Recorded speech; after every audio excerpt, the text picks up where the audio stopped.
How are you? Far from the media scrum and the spotlight, the first anniversary of the October firestorms was marked in Fountaingrove by small, personal gatherings. At places like Palazzo Court, with views stretching for miles this day, a steady flow of friends arrived, some old, some new, most carrying wine, food, and memories of what was. Just a lot of loss, incredible, deep, deep loss. Amy Merchant says she's hopeful about eventually returning to this court and reconnecting with good friends. At first we were every day, let's meet wherever we can so we can get that neighborhood back. And now, we live in different places, so it's tough, but we're getting there. Unlike Coffey Park, where rebuilding is well underway 1 year on, permitting, water issues, complex construction, and insurance tie-ups have slowed recovery here. It's kind of a bad memory here, I feel. Let's move on. For some, like Stacy Gardina, moving on has meant moving away, in her case, to Rockland. A rebirth, sort of, a new life.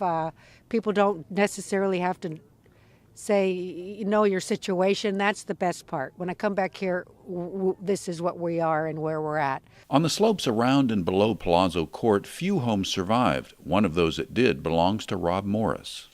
Every time you leave and go out to what I call the real world, the normal world, you almost kind of forget.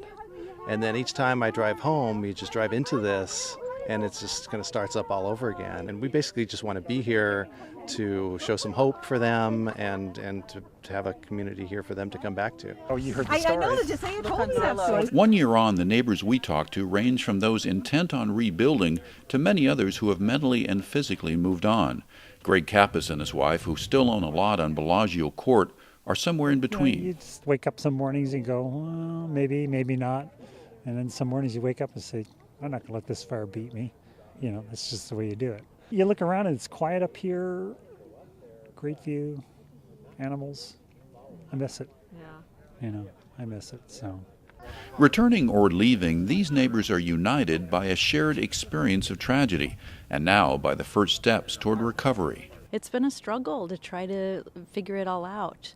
But at the same time, it's been a learning experience, and it's made us stronger as a family, and overall, we're fine. On this perfect fall afternoon, the hard work of recovery could be put on hold for a day at least. Sharing a glass of wine and a few stories with old friends was enough. In Fountaingrove, Carl Van Amberg for News of the North Bay.